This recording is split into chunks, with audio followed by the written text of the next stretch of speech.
இது Navi's diary. Working உமனோட lifestyle and day routine பார்க்கணுன்னா இந்த சேனலை சப்ஸ்கிரைப் பண்ணிவிட்டு வீடியோவை தொடர்ந்து பாருங்கள். இது ஒரு மிடில் கிளாஸ் ஒர்க்கிங் மாமோட lifestyle and day routine தான். ஹாய் ஃப்ரெண்ட்ஸ், இது 7th and 8th மே எடுத்த வீடியோ கிளிப்பிங்ஸ் தான். லீவு அப்படின்றதுனால கொஞ்சம் மெதுவாக எழுந்து எல்லா வேலையும் மெதுவாக பண்ணிகிட்ருக்கேன்.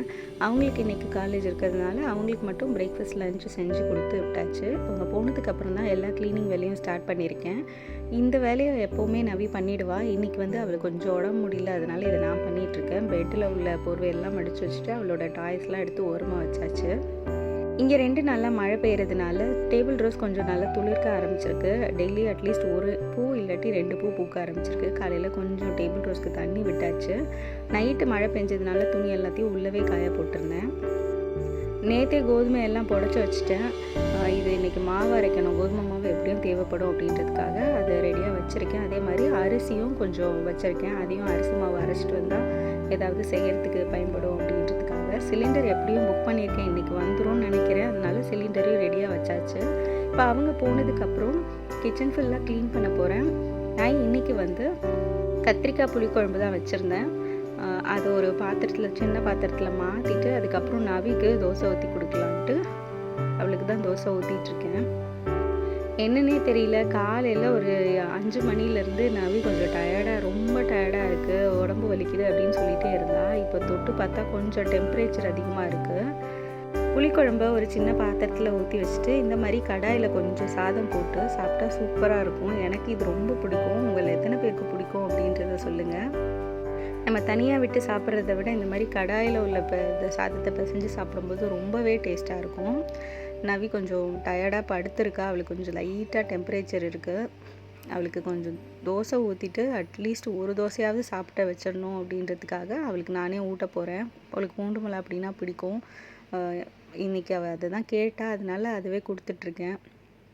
எங்கேருந்து வந்ததுன்னு தெரியல. நேற்று மழையில் ஒரு 2 நிமிஷம் நின்னா அதில் ஆரம்பிச்சிருச்சா என்னன்னும் தெரியல.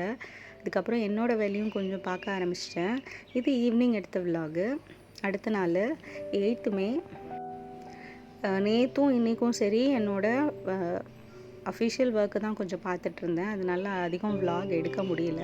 அதுக்கப்புறம் ஈவினிங் கொஞ்சம் விலாக் எடுத்துகிட்டு மேலே மாடியில் போயிட்டு கொஞ்சம் நேரம் காற்று வாங்கிட்டு அதுக்கப்புறம் கீழே வந்தாச்சு. அந்த நேரம் ரவியும் வந்துட்டாங்க. இப்போ நான் காஃபி தான் போட போகிறேன் எங்கள் 3 பேருக்குமே. சன்லைட் இங்கே நல்லா இருக்குது வர்றது. ஈவினிங் கரெக்டாக நம்ம வீட்டுக்குள்ளே வரும். டிவிக்கு எதிர்த்தாப்பில் உங்களுக்கு பார்த்தீங்கன்னாலே தெரியும். ஸோ 5:30 மணியை போல் நான் சாமி பாட்டை போட்டு விட்டுட்டு அப்புறம் அப்படியே காஃபி போட போயிட்டேன். நவி நேற்று கொஞ்சம் உடம்பு முடியாமல் இருந்தால் இன்னைக்கு கொஞ்சம் பெட்டராக இருக்குது. நான் இந்த வாரம் ஊருக்கு போகிறதுனால மளிகை சாமான் ரொம்ப வாங்கலை. இருக்கிற பொருளை வச்சு சமாளிச்சிட்ருக்கேன். ப்ரூ போட்டுட்டு அதுக்கப்புறம் நாட்டு சக்கரை கொஞ்சம் போட்டிருக்கேன். அப்புறம் கொஞ்சம் சக்கரை போட்டிருக்கேன். வெறும் நாட்டு சக்கரை மட்டும் போட்டு கொடுத்தா நவி குடிக்க மாட்டேங்கிறான். அதனால் கொஞ்சம் சக்கரை போட்டு தான் கொடுத்துட்ருக்கேன். எப்படியும் கொஞ்சம் கொஞ்சமாக அவளுக்கு பழக்கிடுவேன். சர்க்கரையை கொஞ்சம் கம்மி பண்ணிடலான்னு நினச்சிட்ருக்கேன். இந்த காஃபி ரெடி ஆகிறதுக்குள்ளவே விளக்கி வச்சுருந்த பாத்திரம் எல்லாத்தையும் ஓரமாக எடுத்து வச்சாச்சு. நவி பயங்கர எக்ஸைட்மெண்ட்டில் இருக்கா. நாளைக்கு ஊருக்கு போகிறோம் அப்படின்றதுனால.